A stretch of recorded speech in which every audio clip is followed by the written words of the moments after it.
धनबाद जिला coaching association के द्वारा किया गया प्रेस कॉन्फ्रेंस। इस दौरान एसोसिएशन के शिक्षकों ने कहा कि लंबे लॉकडाउन के कारण धनबाद जिला के लगभग 5000 से अधिक प्राइवेट शिक्षकों एवं कोचिंग संचालकों की आर्थिक स्थिति बहुत ही दयनीय हो चुकी है। मकान का किराया लगातार बढ़ते जा रहा है, EMI भी देना है। इस दौरान एसोसिएशन के शिक्षकों ने सरकार से सीधे सवाल करते हुए पूछा कि हम लोग भी टैक्स भरते हैं, फिर हम लोगों को अनदेखी क्यों किया जा रहा है। एसोसिएशन के शिक्षकों ने बताया कि हम लोग पहले DC, DEO, मुख्यमंत्री, शिक्षा मंत्री, SDM सभी को अपनी समस्या के बारे में सूचित किया था, लेकिन अभी तक केवल आश्वासन ही मिले हैं। धरातल पर कोई ठोस काम हम लोगों के लिए नहीं किया हुआ है। ना तो हमारे लिए कोचिंग सेंटर खोलने की इजाज़त दी गई और ना ही सरकार के द्वारा कोई विशेष योगदान दिया गया। हमें तो स्कूलों के साथ लपेटा जा रहा है। जब शराब की दुकानें खुल सकती है, कपड़े की दुकानें खुल सकती है, जूते की दुकान खुल सकती है, मॉल खुल सकता है, इलेक्ट्रॉनिक दुकानें खुल सकती है, हाट बाजार खुल सकता है, कोर्ट खुल सकता है, तो हमारे कोचिंग सेंटर को क्यों बंद रखा गया? क्या हमें जीने का कोई अधिकार नहीं? सरकार हमें रियायतें कब देगी? यह सवाल सीधे कोचिंग एसोसिएशन के द्वारा सरकार से पूछी जा रही है। अब जीवन को आगे बढ़ाने के लिए हम लोगों के पास कोई विकल्प नहीं बचा, इसलिए विवश होकर हम लोग ने निर्णय लिया कि कल 11 बजे रणधीर वर्मा चौक पर ठेला लगाकर सब्जी बेचेंगे और अपना गुजर बसर करेंगे। इस काम के लिए हम लोगों माननीय विधायक श्री राज सिन्हा जी से भी मिले। उनसे आश्वासन मिला कि वह भी सब्जी खरीदने के लिए आएंगे और हमारा सहयोग करेंगे, साथ ही हमारी बातों को हमारे साथ मिलकर सरकार के पास भी रखेंगे। इस प्रेस कॉन्फ्रेंस में धनबाद जिला कोचिंग एसोसिएशन के मनोज कुमार, विकास तिवारी, रविंद्र विश्वकर्मा, रंजित कुमार, सचिन कुमार और मुकेश कुमार ने प्रतिनिधित्व किया। उपयोग करेंगे, सोशल डिस्टेंसिंग का पालन करेंगे। उसके आधार पर हम लोग चाह रहे थे सीनियर सेक्शन को खोलने के लिए, ताकि हम लोग का कुछ जीविका भी चल सके। अब ऐसी स्थिति है कि देखिए, लॉकडाउन तो पिछले 3 महीने 3 महीनों से है, लेकिन हम लोगों का जो लॉकडाउन है ना, पिछले 5.5 महीना से है। दिसंबर में हम लोग का सेशन खत्म हो जाता है, जनवरी फरवरी एग्जाम का दौर चलता है, मार्च रिजल्ट का है, तो मार्च में होली आया, उसके बाद लॉकडाउन हो गया, होली के जस्ट बाद 22 तारीख से।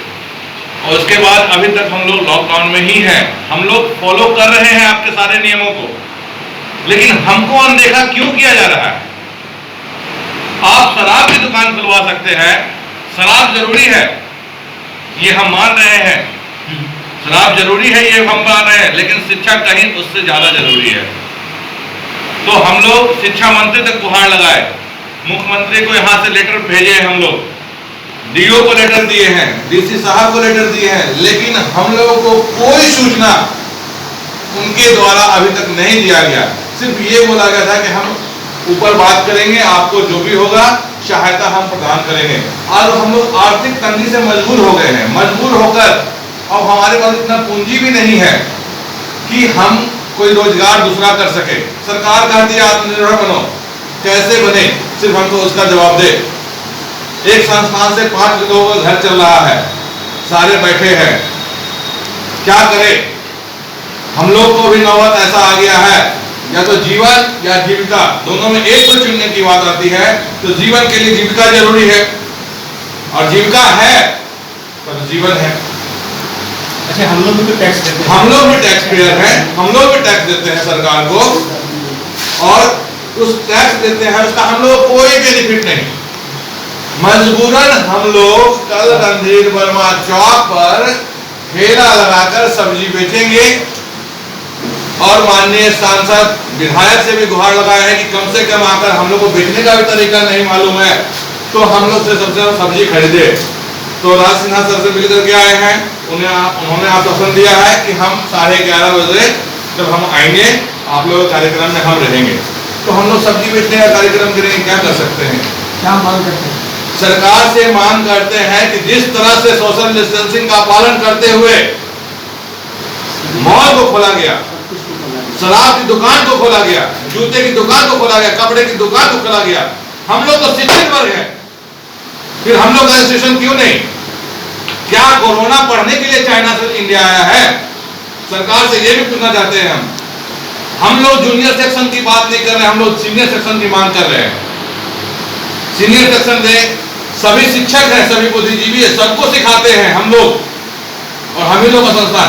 आज हमको अपने आप पे सोचने में मजबूर हो जा रहा है कि हमारा वजूद क्या है, हम हैं क्या, कुछ समझ में ही नहीं आ रहा है, अपनी पहचान तक नहीं आइडेंटिफाई खुद से नहीं कर पा रहे हैं। आपकी जो मांग कर रहे हैं, माननीय प्रधानमंत्री क्या है? अगला रणनीति हम लोग के लिए 2 कार्यक्रम अभी तो करेंगे, एक मौन जुलूस निकालेंगे रविंद्र चौक से लेकर के डीसी साहब के कार्यालय तक। उसमें भी अगर नहीं माना गया हम लोगों की मान्यता तो हम लोग आमरण अनशन पे बैठेंगे। ऐसे भी मरना है, ऐसे भी मरना है तो कुछ करके मरे। मनोज कुमार सिंह, सदस्य धनबाद जिला कोचिंग एसोसिएशन।